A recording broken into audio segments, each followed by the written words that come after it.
18তম নিবন্ধনের মাধ্যমে চাকরিতে প্রবেশের পর শিক্ষক হিসেবে নতুন কি কি সুবিধা পাওয়া যাবে।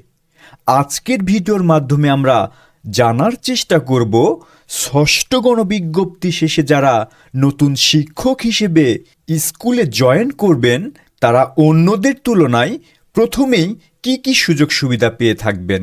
চলুন কথা না বাড়িয়ে মূল ভিডিওতে প্রবেশ করি। ইএফটি সুবিধা।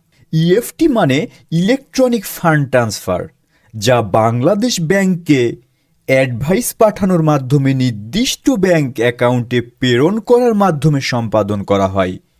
এই সুবিধা চালু হওয়ার ফলে শিক্ষকদের ভোগান্তি শেষ হবে, কারণ এই পদ্ধতি চালুর আগে বেতন ওঠানোর জন্য সভাপতির স্বাক্ষর নিতে হয়রানি হতে হতো, যা ছিল শিক্ষকদের একটি ভোগান্তির কারণ। আগের নিবন্ধনধারীরা এই সুবিধা দেরিতে পেলেও 18তম নিবন্ধনের মাধ্যমে চাকরিতে প্রবেশের পর শিক্ষক হিসেবে প্রবেশের প্রথম থেকেই এই সুবিধা পেয়ে যাবেন। এমপিওভুক্তি শিক্ষকদের বদলিতে নীতিমালা। বেসরকারি শিক্ষক নিবন্ধন ও প্রত্যয়ন কর্তৃপক্ষের সুপারিশপ্রাপ্ত হয়ে বিভিন্ন বেসরকারি শিক্ষা প্রতিষ্ঠানে কর্মরত এমপিওভুক্ত শিক্ষকরা পেতে যাচ্ছেন বদলির সুযোগ। এজন্য এনটিআরসিএ সুপারিশপ্রাপ্ত এনপিওভুক্ত শিক্ষকদের বদলি নীতিমালা 2024 প্রণয়ন করে প্রজ্ঞাপন জারি করেছে শিক্ষা মন্ত্রণালয়। এই নীতিমালা স্বয়ংক্রিয় সফটওয়্যারের মাধ্যমে বেসরকারি শিক্ষা প্রতিষ্ঠানে, স্কুল ও কলেজে কর্মরত এনটিআরসিএ সুপারিশপ্রাপ্ত এমপিওভুক্ত শিক্ষক বদলি নীতিমালা 2024 নামে অভিহিত হবে। এ নীতিমালা জারির তারিখ থেকে কার্যকর হবে। বেসরকারি শিক্ষা প্রতিষ্ঠানে এনটিআরসিএ সুপারিশপ্রাপ্ত এমপিওভুক্ত শিক্ষকদের জন্য এ নীতিমালা প্রযোজ্য হবে বলে জানা গেছে। ই সনদ পাবেন শিক্ষক নিবন্ধনধারীরা। শিক্ষক নিবন্ধন সনদ পেতে আর ঝামেলা পোহাতে হবে না। এই সনদ তুলতে আর আসতে হবে না বেসরকারি শিক্ষক নিবন্ধন ও প্রত্যয়ন কর্তৃপক্ষের কার্যালয়ে।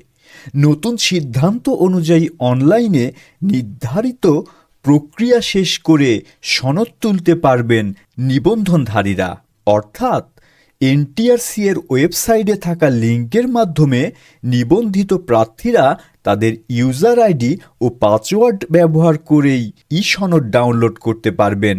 এই লিঙ্ক দেবে মোবাইল ফোন নেটওয়ার্ক সেবাদাতা প্রতিষ্ঠান টেলিটক। আগের পদ্ধতি অনুযায়ী এনটিআরসিএ-কে নিবন্ধিত প্রার্থীদের সনদ প্রস্তুত করে জেলা শিক্ষা অফিসে পাঠাতে হতো। পরবর্তীতে নিবন্ধিত প্রার্থীরা প্রয়োজনীয় কাগজপত্র জমা দিয়ে জেলা শিক্ষা অফিস থেকে এনটিআরসি-এর কার্যালয়ে এসে সনদ তুলতে পারতেন। কিন্তু এখনকার সিদ্ধান্ত অনুযায়ী পুরনো সেই পদ্ধতি আর থাকছে না। এবার সনদ উঠানোর প্রক্রিয়া আরও সহজ হবে। এনটিআরসি-এর সুপারিশ পাওয়া শিক্ষকরা অটো এমপিওভুক্ত হবেন।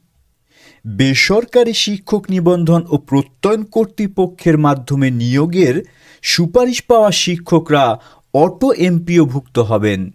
তাদের পৃথকভাবে এমপিওভুক্তর জন্য আবেদন করতে হবে না। কোনো শিক্ষক কর্মচারীর নতুন এমপিও বেতন ভাতার সরকারি অংশ পেতে গেলে অনলাইনে ফাইল প্রথমে সংশ্লিষ্ট প্রতিষ্ঠানের হয়ে উপজেলা মাধ্যমিক শিক্ষা অফিস, জেলা মাধ্যমিক শিক্ষা অফিস ও বিভিন্ন বিভাগীয় আঞ্চলিক কার্যালয়ে যায়। নানা কারণে এসব ফাইল বিভিন্ন পর্যায়ে আটকে থাকে। এর ফলে সদ্য নিয়োগ পাওয়া শিক্ষক কর্মচারীরা মাসের পর মাস বেতন ছাড়াই চাকরি করেন, অথচ তারা এনটিআরসি-এর মাধ্যমে সুপারিশ পাওয়ার সময় একই ধরনের কাগজপত্র জমা দিয়ে থাকেন। এমপিওভুক্তির আবেদনের শিক্ষকদের নানাভাবে হয়রানি হয়। অনেক ক্ষেত্রে ঘুষ বাণিজ্যেরও অভিযোগ ওঠে। এতে শিক্ষকরা চরম ভোগান্তির শিকার হন। শিক্ষকদের এসব ভোগান্তি কমাতে পৃথকভাবে এমপিওভুক্তির আবেদন বন্ধ করার উদ্যোগ নেওয়া হচ্ছে। এজন্য নতুন করে এমপিও নীতিমালা সংশোধন করা হবে। নীতিমালা বাস্তবায়ন হলে এনটিআরসি এর সুপারিশের ক্ষেত্রে শিক্ষকদের সকল ধরনের কাগজপত্র জমা দিতে হবে। এরপর তারা অটো এমপিওভুক্ত হবেন। পৃথকভাবে এমপিওভুক্তির আবেদন করতে হবে না। আমার কাছে মনে হয় এটিই হবে 18তম নিবন্ধনের মাধ্যমে যারা চাকরিতে ঢুকবেন তাদের সবচেয়ে বড় পাওয়া সুযোগ সুবিধা, যা একজন শিক্ষকের ভোগান্তি অনেকাংশে কমাবে।